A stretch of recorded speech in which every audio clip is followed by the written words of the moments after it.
Enfim, é sexta-feira. Ah, que delícia! O Gazeta Esportiva tá na tela para fechar a semana. Muito boa noite para você que acompanhou a gente durante a semana toda. E agora estamos aqui nessa sexta.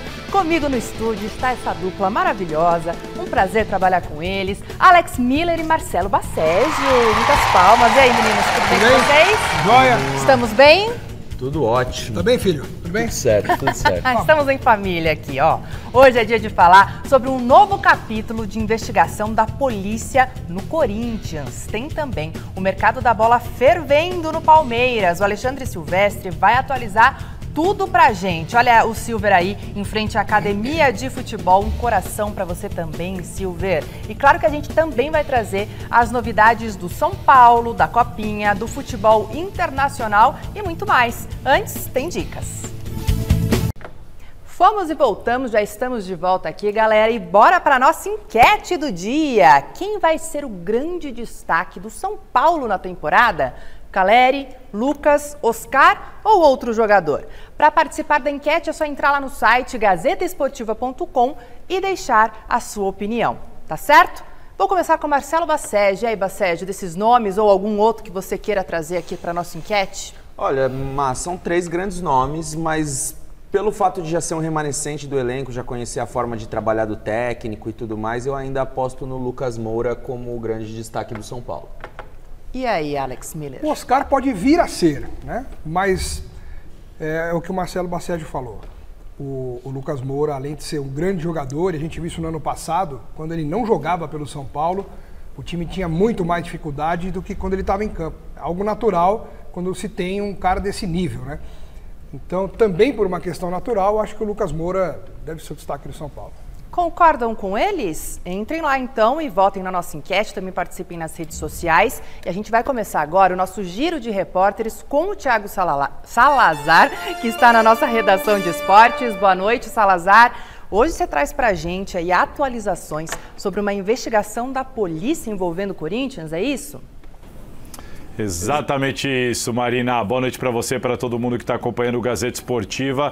A gente tem trazido aqui, desde lá de janeiro, quando a Gazeta Esportiva começou a revelar alguns detalhes do acordo entre Corinthians e Vaidbet, à época, o maior acordo celebrado até então na América do Sul toda entre um clube de futebol e um patrocinador. E a gente teve uma atualização importante, traremos aqui informações exclusivas, então, para o nosso telespectador ficar aí quietinho, acompanhar e assistir a gente a partir de agora. Vamos começar mostrando um trecho, alguns trechos do depoimento colhido pela Polícia Civil, o depoimento do proprietário da Vaidbet, José André da Rocha Neto.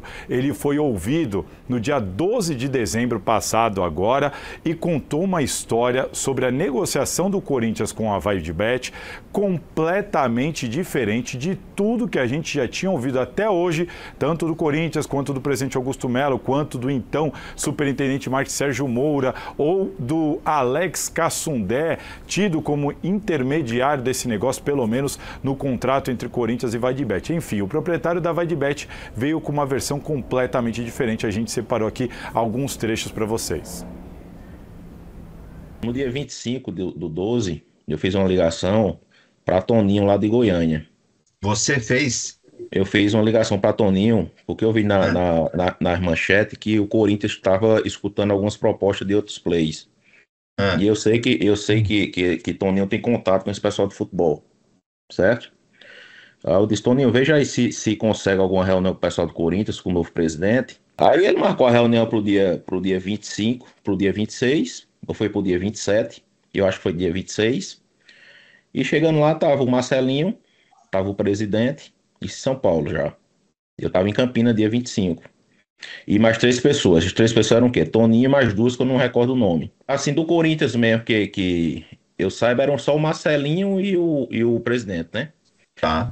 O Toninho é tipo tem uma agência, entendeu? É um intermediador, né? E lá a gente fechou o valor, acertou o valor eles pediram 360 milhões de só fechar por 3 anos. Eu disse, não, vamos fechar 2 anos pra gente testar e tal. Senão a gente só fecha os 3 anos, que é o período do mandato do presidente. No meio da reunião, o presidente disse que tinha outra reunião se levantou, se despediu, deixou o Marcelinho lá só, com mais essas 3 pessoas.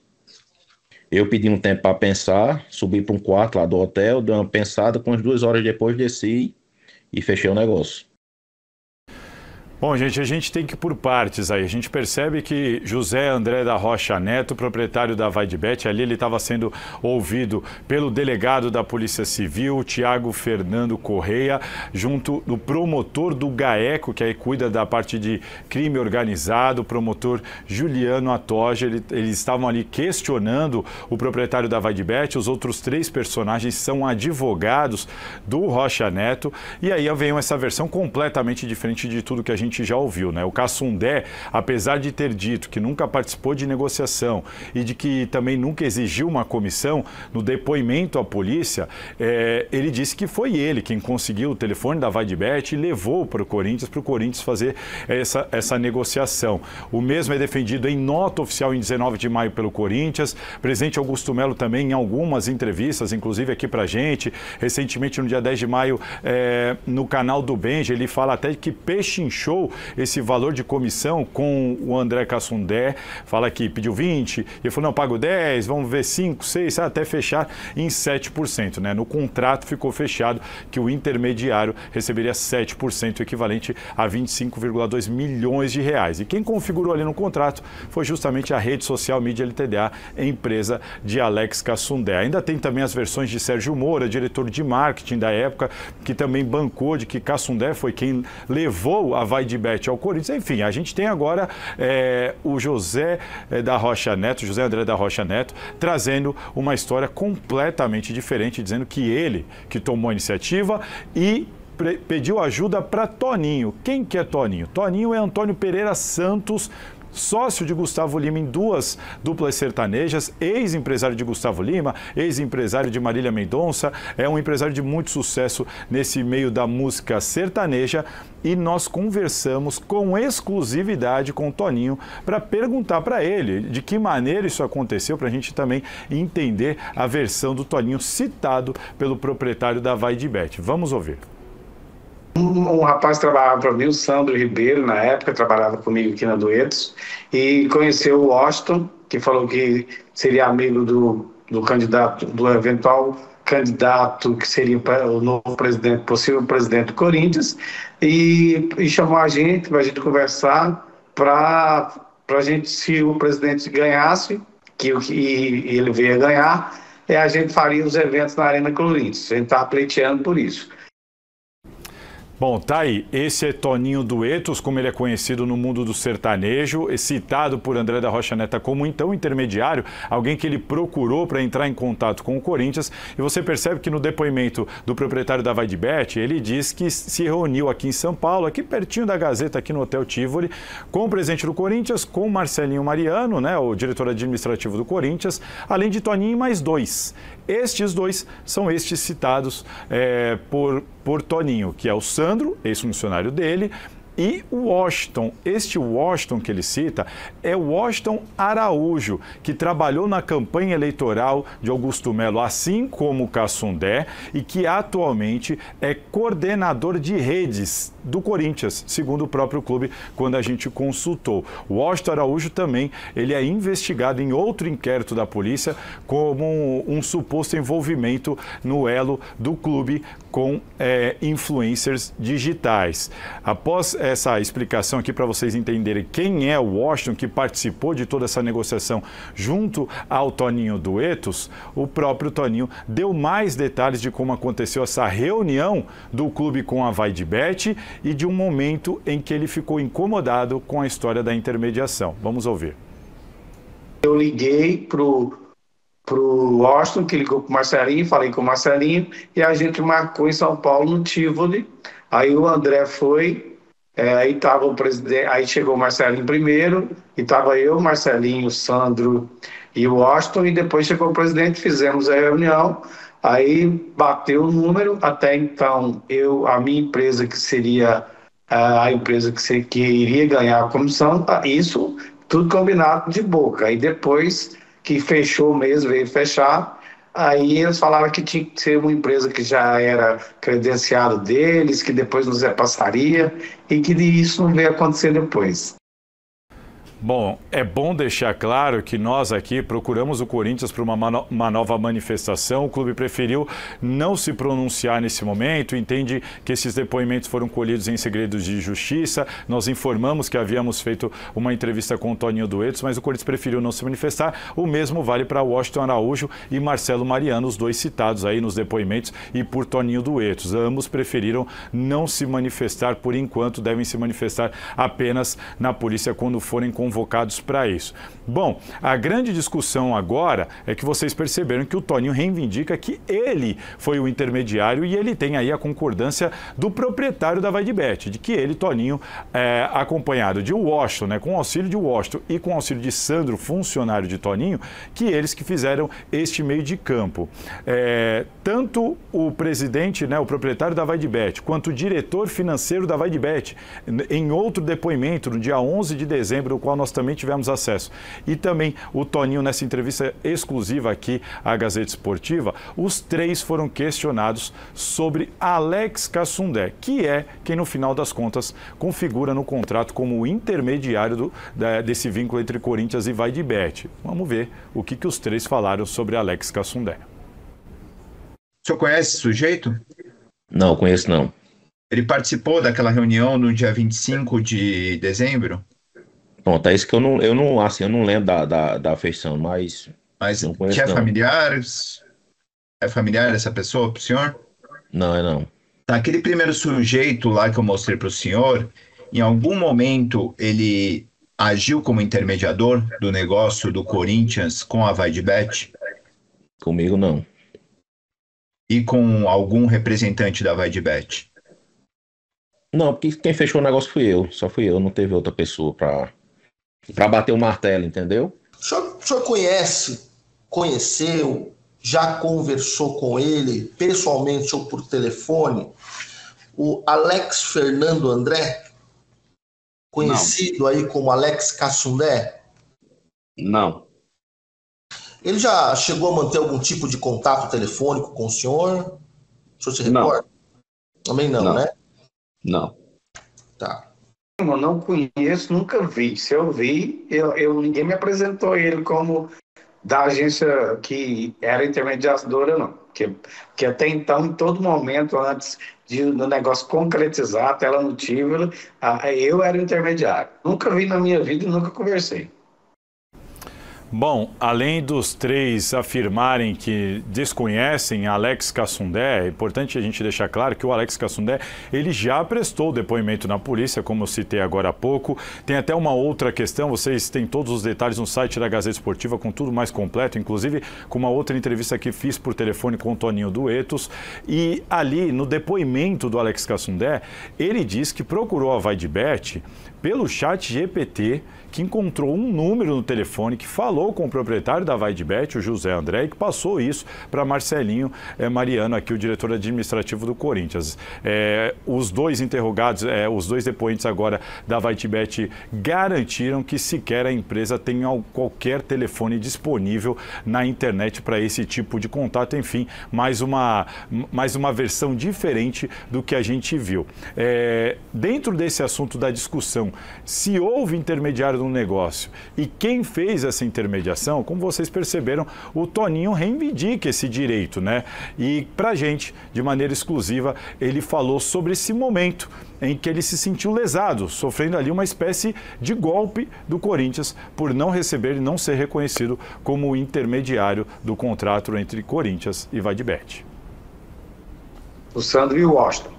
Então eu passaria um valor para eles também, era o combinado. E quando a gente tentou receber e que eles não pagavam, o Sandro várias vezes ligou para o Washington sempre querendo acalmar o Sandro, que nós fomos lesados no valor muito confortável, que confortaria a vida de qualquer um. Eu cobrei do Santos, que o Santos que tinha me apresentado para o Washington, eu não conhecia o Washington. Aí o Santos que sempre ligava para o Washington, ligava para o Marcelinho, eu cobrava com o Marcelinho. Não, a gente vai dar um jeito aqui, calma, porque tem uns trâmites aqui. Aí, na hora que eu vi que não receberia, eu desisti, porque eu não tinha documento. Como você vai receber uma coisa que não fez documento, né? Eu falo para o Santos que foi um livramento de Deus. A gente tem que reparar que o Toninho Duetos, ele disse que não conseguiu cobrar mais porque ele não tinha nenhum documento, mas é importante lembrar que Alex Cassundé também nunca apresentou nenhum documento e a polícia disse que também não tinha nenhuma procuração para buscar um contrato, para buscar qualquer parceiro para o Corinthians. Mesmo assim, segundo o próprio depoimento do Alex Cassundé, ele foi comunicado que receberia ali 7% dos 360 milhões que teriam que ser pagos pelo Corinthians, né? No contrato está escrito que a comissão seria paga pelo Corinthians. Até por isso, durante o depoimento, o Rocha Neto, proprietário da VaiDeBet, ele disse que não se importou com esse trecho do contrato, porque ele falou que, enfim, segundo ele, não sairia do bolso da VaiDeBet, ele não estava preocupado com quem que entraria ali e estava ciente de que havia sim um intermediário, mas na cabeça dele, no entendimento do proprietário da VaiDeBet, esse intermediário era o Toninho Duetos, com o auxílio de Washington Araújo, que trabalhava para o clube ali na campanha e depois ganhou um cargo sem o conhecimento do proprietário da VaiDeBet e também do Toninho Duetos. Eles explicaram também mais para frente que não sabiam dessa ligação do Washington Araújo com o Corinthians, além do Sandro, que trabalhava com o Toninho. Enfim, é isso. A polícia agora, a Polícia Civil, o delegado Tiago Correia, ele pretende ouvir as testemunhas, né, que foram citadas por outras testemunhas que já foram ouvidas. Então, esses nomes que estão aparecendo agora, como Toninho Duetos, Washington Araújo, agora eles devem ser convocados. A intenção da polícia é acelerar esse processo, fazer oitivas por videoconferência para tentar acelerar esse processo e, quem sabe, com a expectativa de até o final de fevereiro ter alguma conclusão ou caminhar, pelo menos, para uma finalização de quem deve ser indiciado ou não nesse caso, porque a polícia já chegou à conclusão de que houve um repasse para empresas laranjas, foi oriundo do pagamento do Corinthians para essa empresa intermediadora, Rede Social Mídia, e posteriormente para empresas laranjas. É isso que a polícia está tentando identificar e rastrear o caminho do dinheiro, quebrando sigilo bancário, quem sabe indo aqui até o Hotel Tivoli também para tentar buscar as câmeras de segurança. Enfim, a polícia segue o seu curso, a gente segue acompanhando aqui. Importante lembrar que o caso da VaiDeBet também é um caso que deve ter votação de destituição, né? Vai pautar uma votação de uma eventual destituição e afastamento imediato de Augusto Melo no Conselho Deliberativo. E agora, com essas novidades, talvez Augusto Melo precise se pronunciar o mais rápido possível. Vocês não acham, meus amigos? Obrigada, Salazar, por todas as informações. Como você mencionou, a matéria completíssima está lá no site da GazeteEsportiva.com, desse grande trabalho jornalístico aí do Salazar. Solto a pergunta para vocês. E aí? A única coisa que eu acho é que tem muita coisa para ser explicada e o Salazar está fazendo um trabalho aí brilhante de ouvir todas as partes, assim como a polícia vem fazendo, né, colhendo os depoimentos. Isso só me dá ainda mais certeza daquilo que eu venho falando há muito tempo. O Corinthians, na parte administrativa, é uma vergonha, né? Não importa a gestão, que lado que é, se é lado A, lado B, lado amarelo, lado verde, não interessa. As gestões do Corinthians, a administração do Corinthians, as pessoas que há muitos anos comandam o Corinthians, fazem com que a imagem do clube seja levada para o público dessa maneira, como se tudo fosse uma bagunça, como se tudo fosse feito de maneira errada. Enfim, é lamentável. O torcedor do Corinthians não merece isso que acontece nos bastidores e essas notícias que chegam de polícia, de falta de pagamento, um monte de coisa que denota aí toda a confusão que existe no Corinthians há muito tempo. Não é caso isolado aqui, caso isolado aqui, não. É tudo errado nos bastidores do Corinthians. Realmente, fica difícil da gente opinar sem que a investigação esteja completamente concluída, né? Mas que há inconsistências, a gente vê a diferença, né, nos depoimentos, os depoimentos das diferentes partes envolvidas nesse processo. Eles não batem. quem é o real intermediador deste contrato entre Corinthians e Vaidbet? Uma parte fala Cassundé, a outra parte fala Toninho. Então a polícia precisa seguir investigando, seguir levantando documentos, investigando e interrogando o pessoal todo que participou dessa negociação, para que a investigação seja concluída e que, se há algum tipo de crime envolvido nessa história, que o autor desse crime seja punido e responda por isso na justiça. Vamos aguardar, mas que há inconsistências, é fato que há inconsistências. O Salazar depois vai voltar com outras informações do Corinthians, mas agora a gente vai falar de Palmeiras. O atacante Estevão está começando a sua última temporada com a camisa do Verdão. O Alexandre Silvestre preparou uma reportagem para contar tudo o que ele vai disputar até se despedir do clube. Se liga.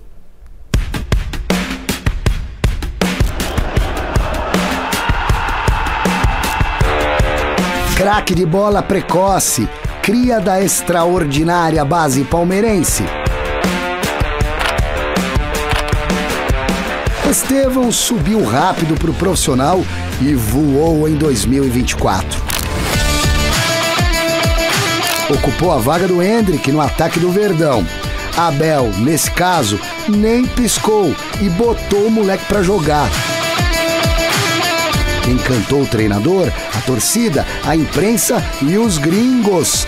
Tanto que assinou com o Chelsea da Inglaterra por 45 milhões de euros fixos e mais 16 milhões em metas a serem alcançadas. Quanto vale essa ginga brasileira?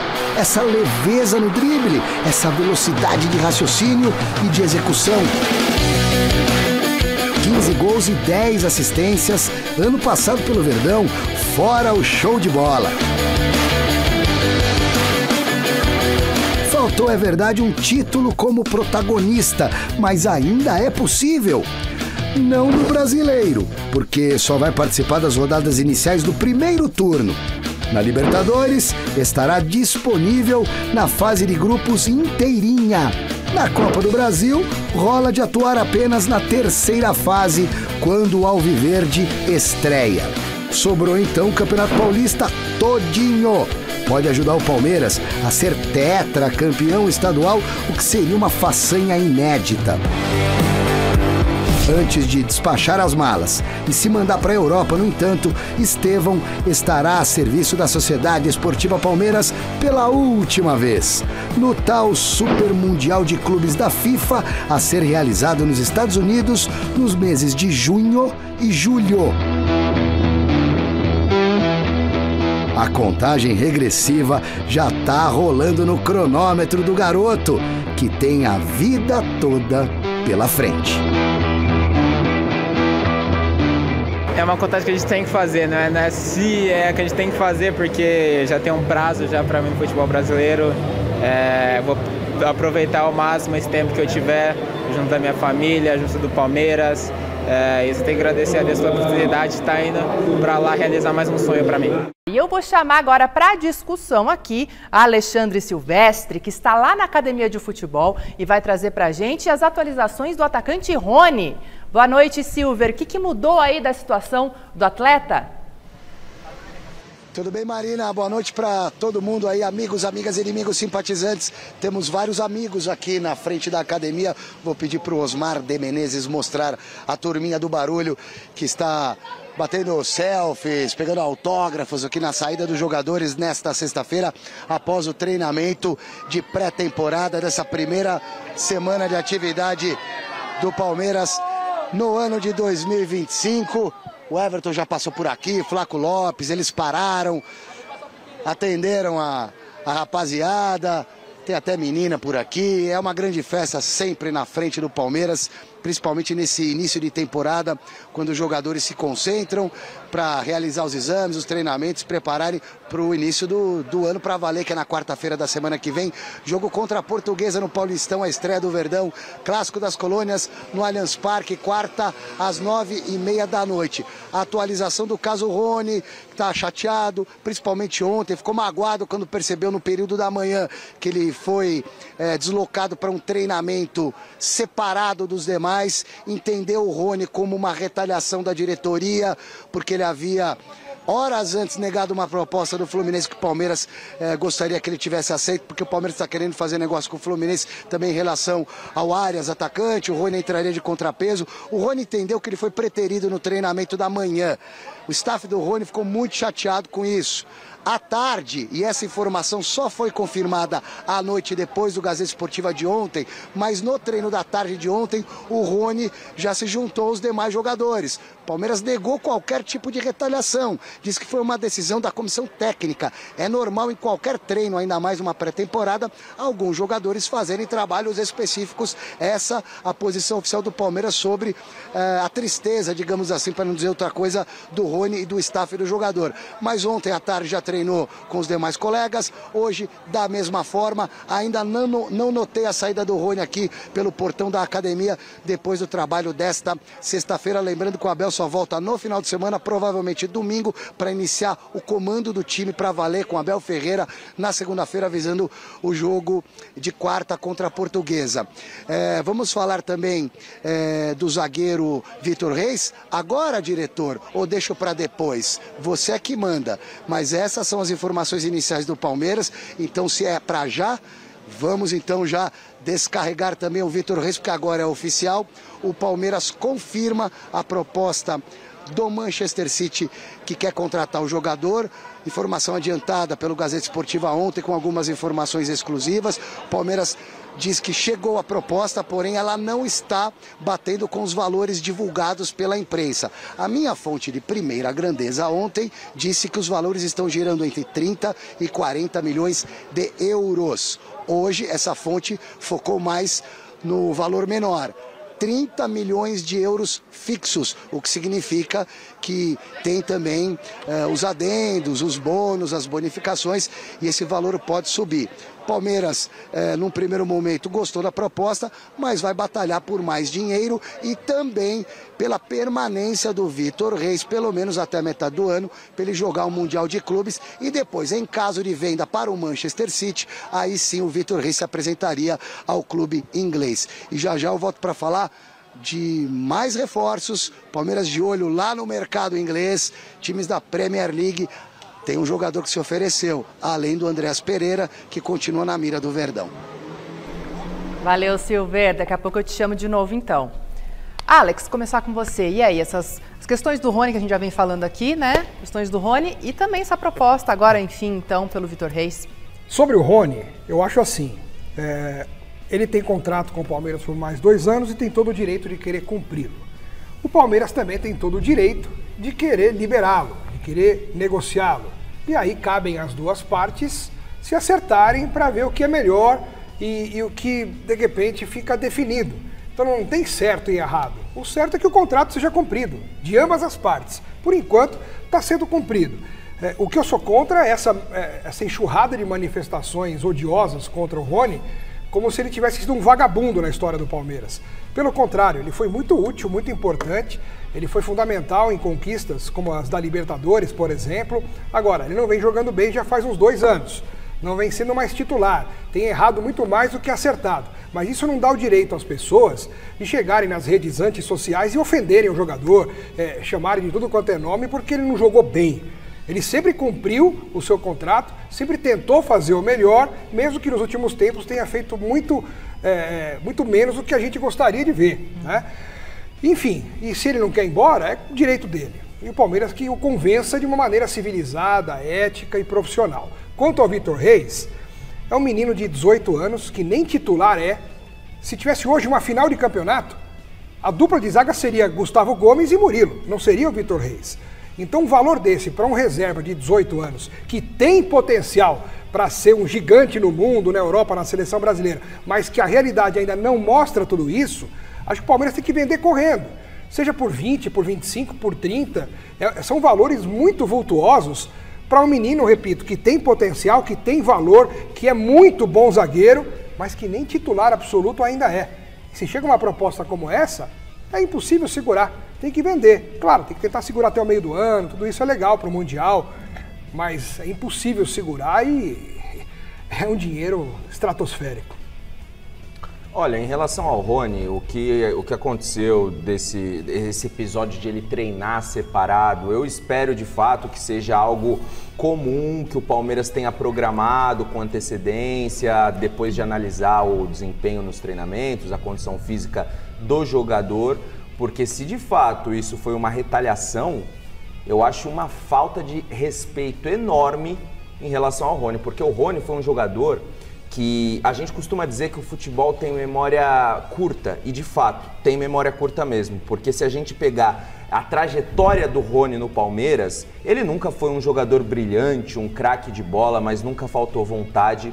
Por muito tempo ele foi muito útil, inclusive atuando como homem de referência no ataque, ajudou muito o Palmeiras até a chegada do Flaco Lopes e de outros nomes. Então o torcedor e sobretudo a diretoria, esses dois personagens, né, a torcida e a diretoria, deveriam ser muito gratos e ter muito respeito à trajetória do Rony no Palmeiras. Em relação ao Vitor Reis, foi o que o Alex falou. É um jogador extremamente promissor, gosto muito dele. Até agora, todas as oportunidades que ele recebeu, ele foi muito bem. Um zagueiro seguro, tecnicamente muito bom, mas tem apenas 18 anos e sequer é titular. Então, um valor desse para um jogador de 18 anos que sequer se provou no futebol profissional, embora já tenha disputado alguns jogos, inclusive derby contra o Corinthians. Fez gol contra o Corinthians. Fez gol contra o Corinthians na sua estreia, se não me engano. Né? Então, tem que vender. Tem que vender, porque se a proposta fosse ainda inferior a esse valor de 30 ou 40 milhões, se fosse 20 milhões de euros, tinha que vender já também. tinha que vender. Óbvio. Sem pensar duas vezes. Então o Palmeiras, mais uma vez, formando grandes jogadores. O Palmeiras, se eu não me engano, com a venda do Estevão, o Hendrick, agora a possibilidade do Vitor Reis e outros jovens que saíram da base, o Palmeiras já faturou mais de 1 bi. Pagaria a Arena do Corinthians. Mais de 1 bi. Então, assim, é um trabalho de excelência da base do Palmeiras e mostrando que clubes brasileiros têm que focar mais em desenvolver talentos ao invés de repatriar jogadores já em fim de carreira, pagando salários astronômicos. O Silver tá chamando a gente aqui para complementar, né, Silver? O que você gostaria de falar mais sobre o assunto? O que a gente falou errado, Silver? Corrige aí, vai. Não, é só para somar o comentário de vocês e a tudo que eu já disse no início do programa, quando eu falei de Vitor Reis e de Rony, aspas da minha fonte de primeiríssima grandeza sobre a proposta do Manchester City pelo Vitor Reis e a possibilidade de negócio. Vai dar jogo, entre aspas, vai dar jogo, ok? Dizendo, né, em outras palavras, que vai dar negócio. E sobre o Rony, dificilmente um clube brasileiro, pelas propostas que tem chegado, vai conseguir bancar o salário que o Rony ganha aqui no Palmeiras merecidamente. Por tudo aí que o Bassetti falou também, o Alex idem. Então, muito provavelmente, se o Rony for sair, porque ele não vai sair para ganhar menos em outro clube, será uma proposta do exterior. E o Rony já tem sondagens do mundo árabe, mais uma vez que já flertou com o Rony recusou tempos atrás e preferiu ficar no Palmeiras, e também do futebol mexicano. Do exterior talvez venha alguma coisa que pelo menos empate com aquilo que ele ganha hoje no Palmeiras. Até já. Obrigada, Silver. Vamos falar um pouquinho de Copinha? Porque a Copa São Paulo de Futebol Júnior começa a funilar com jogos decisivos na fase de grupo. Você vai conferir agora um resumão dos duelos de ontem na tela. Francana e Atlético Mineiro pela terceira rodada do grupo 5 da Copinha. O Galo não podia tropeçar se quisesse a classificação. E olha, missão cumprida. O time mineiro venceu a equipe da casa pelo placar de 3-0. Gabriel, Pedro e Cauã marcaram os gols do jogo. Na Arena Barueri, os já classificados Palmeiras e Oeste se enfrentaram. O Verdão saiu na frente com o Riquelme já no segundo tempo. Só que no finalzinho, Cauã Tavares empatou a partida. Sem Benedetti, Figueiredo, Alan, Thales e Luíde promovidos ao time principal, o time alviverde perdeu 100% de aproveitamento, mas terminou na liderança do grupo 19. O Oeste ficou em segundo. Para fechar o nosso giro da Copa São Paulo de Futebol Júnior, Ferroviária e Santos duelaram em Araraquara. Diego abriu o placar pela equipe mandante.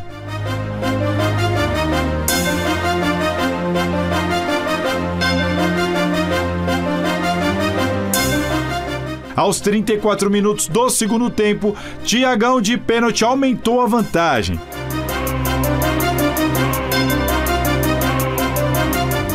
O Peixe chegou a diminuir com Gabriel Simples, também de pênalti, mas não teve jeito. Placar final, Ferroviária 2 na liderança, Santos apenas 1, segundo colocado no grupo 7.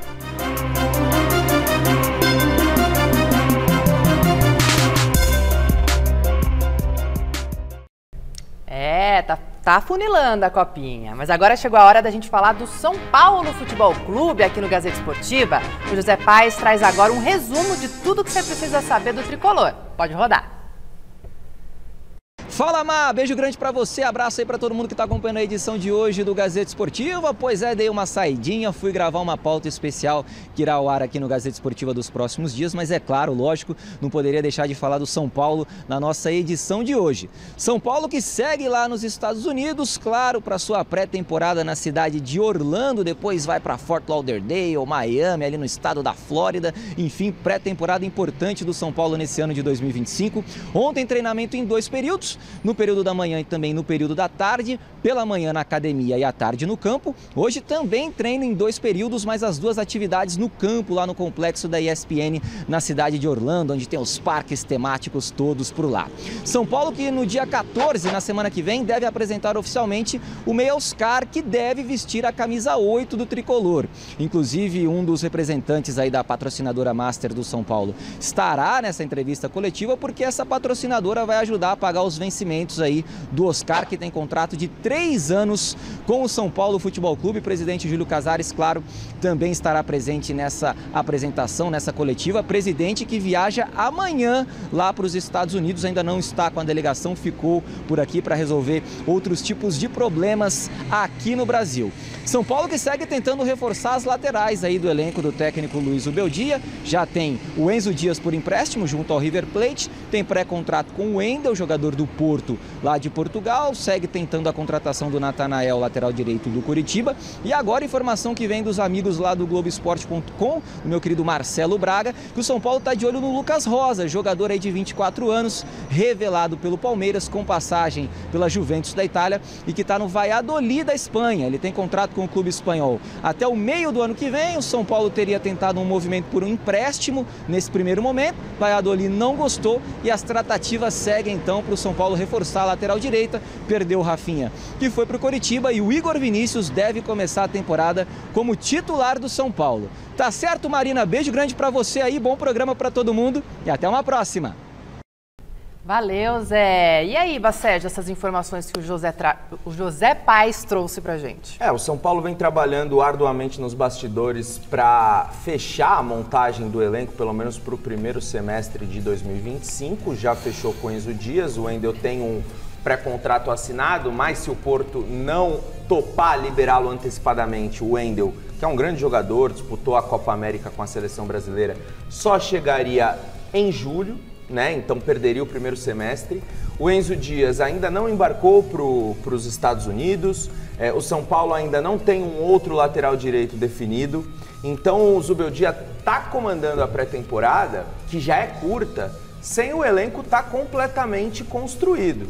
E isso obviamente afeta principalmente o desempenho do São Paulo nesse início de temporada, porque vai começar a temporada com um time, e pode ser que conforme os reforços venham chegando, o time vai passando por transformações no decorrer das competições, o que não é o cenário ideal.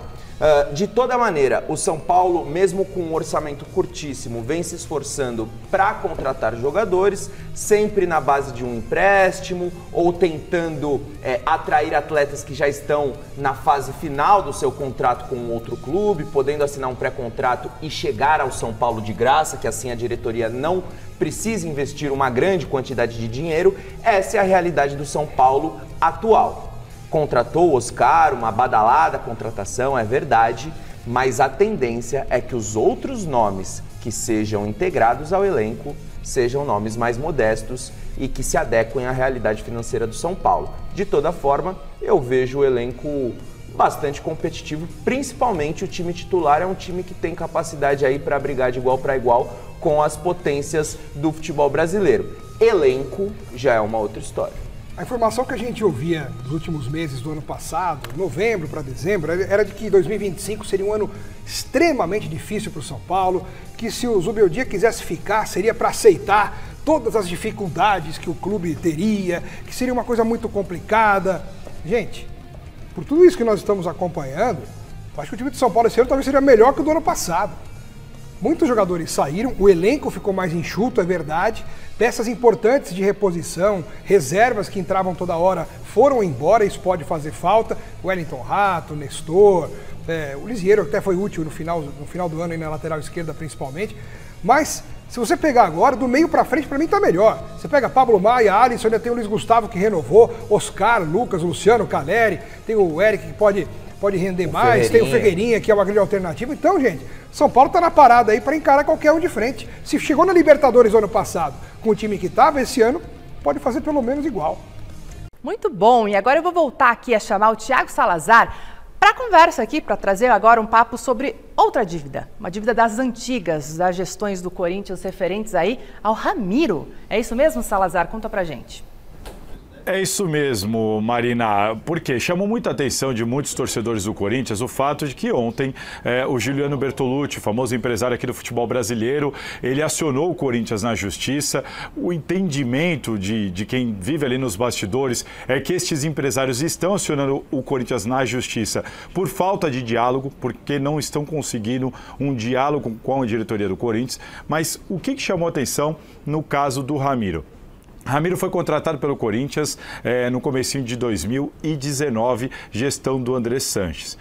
Aí, em princípio, ali naquele momento da chegada, chegou sem custos, veio do Grêmio sem nenhum tipo de custo, jogou pelo Corinthians por um ano e a partir de janeiro de 2020 o Corinthians tinha uma opção, ou aguardaria o interesse de algum clube e liberaria o Ramiro de graça se chegasse uma proposta acima ali de 3 milhões de euros, ou o Corinthians podia optar por exercer a compra ali de 70% dos direitos econômicos do Ramiro. Então, um jogador que jogou um ano em tese sem custos, apenas com os custos dos salários e tudo mais, mas o Corinthians não pagou pela transferência e também poderia liberar e até acabar lucrando com uma eventual venda do Ramiro. A questão aí que pega é o seguinte: o Ramiro, o Corinthians fez a opção em janeiro de 2020 de comprar os 70% do Ramiro. Cerca de 3 milhões de euros, na época davam uns 12 milhões de reais. A questão é que a partir de março a situação da pandemia se agravou. Isso aí agora eu já estou até entrando na resposta oficial do André Sanches. Eu procurei o André Sanches, presidente do Corinthians da época, e ele manda isso aqui na nota oficial dele, que você pode ler com todos os detalhes no site da Gazeta, mas ele lembra que em março, com o agravamento da pandemia aqui no Brasil, os clubes pararam de ter algumas receitas e tiveram muita dificuldade de honrar com alguns compromissos. O Ramiro foi um deles. Passa 2020 inteiro, vem 2021, Duílio Monteiro Alves assume a presidência. Quando ele assume a presidência, o Corinthians e todo mundo ainda joga por muito tempo, por exemplo, sem público. Começa a ter 30% dos públicos nos estádios a partir de novembro de 2021. Enfim, o Corinthians entende ali que houve uma dificuldade por causa da pandemia.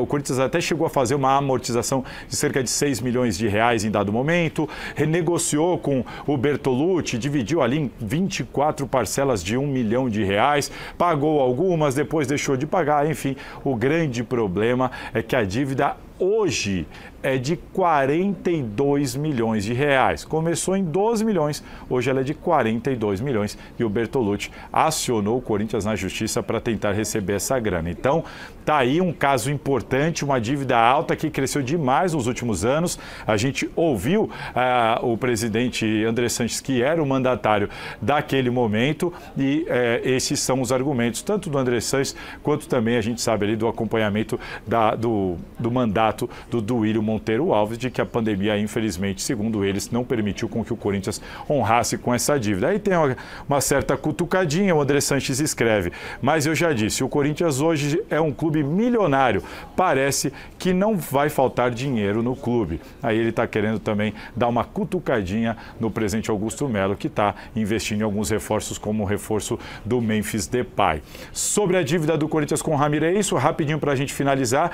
O Kaká alcançou algumas metas contratuais e com isso o Corinthians foi obrigado a adquirir 90% dos direitos econômicos do Kaká, isso já foi confirmado pelo clube. O Kaká então fica por mais 4 anos no Corinthians até dezembro de 2028. O Corinthians vai ter que pagar cerca de 25 milhões de reais livres de impostos para adquirir o Kaká aí do Tokushima Vortis do Japão. E uma última notícia, o diretor vai ficar bravo, mas acabou de chegar. O Corinthians informou que o Rodrigo Garro está em tratamento de uma tendinopatia patelar no joelho direito, um problema que ele vem aí sentindo desde abril do ano passado, que foi confirmado em exames em dezembro do ano passado, e o Corinthians informou aí que ele está com esse probleminha, confirmado pelos exames, e vai fazer um tratamento específico. Até por isso o Rodrigo Garro não tem aparecido no gramado, no campo, nos vídeos que a gente tem acompanhado dessa pré-temporada do Corinthians.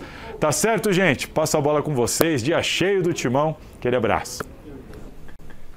Valeu, Salazar. Cheio mesmo, para variar um pouquinho. Só uma coisa, Marina, em relação ao Garro, né, o Salazar pode até responder isso num outro momento, porque agora a gente está com o tempo apertado, mas só agora que descobriram esse problema no joelho dele? Quer dizer, a partir de agora que fizeram um exame e viram, puxa, ele tem esse negócio patelar que não sei o quê, e vai começar um tratamento agora, quer dizer, voltou das férias, ficou um mês aí fora, nem isso, né, deu menos de um mês, mas agora que descobriram isso, não deu para, já que ele falou que estava sentindo isso desde o ano passado, então agora que vão tomar uma outra atitude, eu não tô entendendo. Né? Nas rodadas finais o Corinthians já tinha se safado do rebaixamento, não precisava continuar tendo Garro em campo se ele já tinha esse problema previamente diagnosticado, né? Em relação à dívida, gente... É o que você estava falando antes, né? É uma bagunça. Eu só não falo que administrativamente o Corinthians é uma várzea, porque a várzea é muito bem administrada. A várzea, um grande abraço a todos os amantes do futebol amador, do futebol de várzea, desse futebol que é a raiz aqui em São Paulo principalmente. Mas o Corinthians não merece ser comparado à várzea, não. É uma zona mesmo. A gente não sabe onde é o fundo do poço do Corinthians. A gente vai cavando... Mas eles estão cavando. Eles estão cavando. Uma notícia atrás da outra, né? Vamos para o resultado da enquete? Quem vai ser o grande destaque do São Paulo na temporada? E você votou. A maioria respondeu que será outro jogador. Outro jogador, gente. Nenhum daqueles que a gente falou. Nem Lucas, nem Caleri, nem Oscar. Pensam, com 32% dos votos. Não sei, gente, né? Aí fica a nossa dúvida aqui. Comentem nas nossas redes sociais pra gente saber quem é esse outro jogador aí. Vamos voltar para a Academia de Futebol, porque Alexandre Silvestre tem mais coisa para falar pra gente. Opa. Ô Silvestre, saiu hoje a notícia de um meio-campista bem importante que foi oferecido ao Verdão, é isso? Quem é esse jogador? É isso, Marina, é o Patrick. Não, minto, que Patrick, é o Jorginho. Jorginho, volante do Arsenal. Jorginho tem 33 anos, brasileiro, naturalizado italiano. Não teve oportunidade na seleção brasileira, resolveu defender a Azurra. Foi campeão da Euro em 2020. No Chelsea, time que ele defendeu, foi campeão da Liga dos Campeões, foi campeão do mundo, o Mundial de Clubes contra o Palmeiras, inclusive. Tá no Arsenal, jogador experiente, mais veterano, e foi oferecido ao Palmeiras. O Palmeiras gostou da ideia, legal, bom saber. Mas coloque em banho-maria essa história, porque o foco do Palmeiras para o meio campo, em termos de contratação lá na Europa, é o Andrés Pereira, continua sendo o jogador do Fulham. Palmeiras e Andrés já entraram num consenso financeiro, Palmeiras aguarda agora uma resposta do clube inglês. Esse negócio aí é uma bala, hein? É coisa para lá de 20 milhões de euros. Mas, de repente, o Jorginho pode servir como uma espécie de plano B. melou o Andréas, por que não o Jorginho? O que vocês acham? Beijo, boa noite. Boa noite, Silver. Beijão pra você, bom final de semana. Eu ri, gente, do Patrick, ele se confundiu ali. Mas vamos falar do Jorginho. O que vocês acham desse nome? Cara, o Jorginho é experiente e tudo mais, né? Só que eu não sei se ele ainda estaria numa pegada assim de chegar ao Palmeiras e tomar conta como é o Andréas Pereira. Acho que seria um prêmio de consolação para o Palmeiras trazer o Jorginho, se não conseguir trazer o Andréas Pereira. Seria mais um jogador aí que seria uma aposta. Pode dar certo por um ano, pode não dar, né? Então não teria de longe nenhum mínimo impacto em relação ao que teria na contratação do Andréas Pereira. Seria mais um no elenco aí. Eu acho que o Andréas Pereira se encaixa mais no perfil de contratação do Palmeiras, que sempre prioriza um jogador mais jovem, que traga retorno esportivo e talvez, quem sabe, até podendo renegociá-lo futuramente.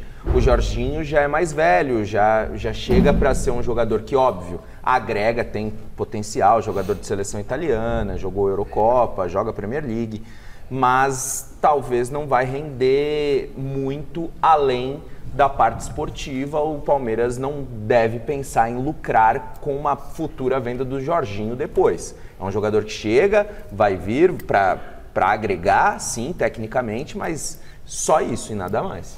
E vocês acham assim, porque a gente está tomando como princípio que Andréas Pereira é o plano A e o Jorginho o plano B. Até quando tem que se esperar para partir para o plano B ali?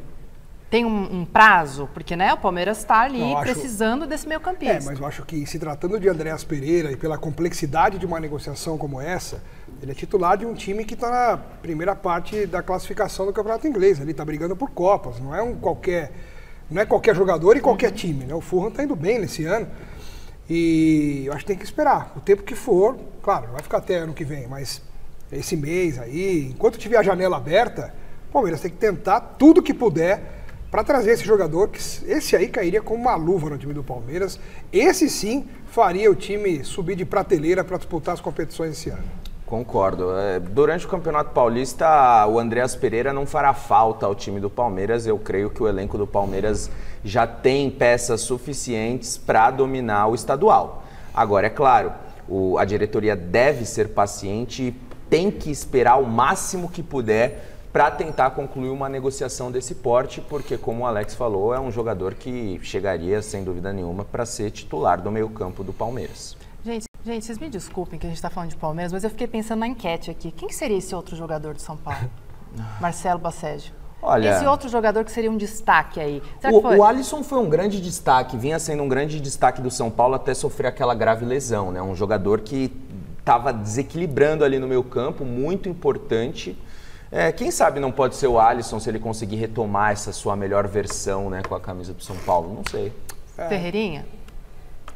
Cara, para ser destaque tem que ser alguém que chame muita atenção, né? O Oscar tava lá, não tava, né? Tava. O Luciano não tava. O Luciano não tava. Só se o Luciano for artilheiro do campeonato, de repente.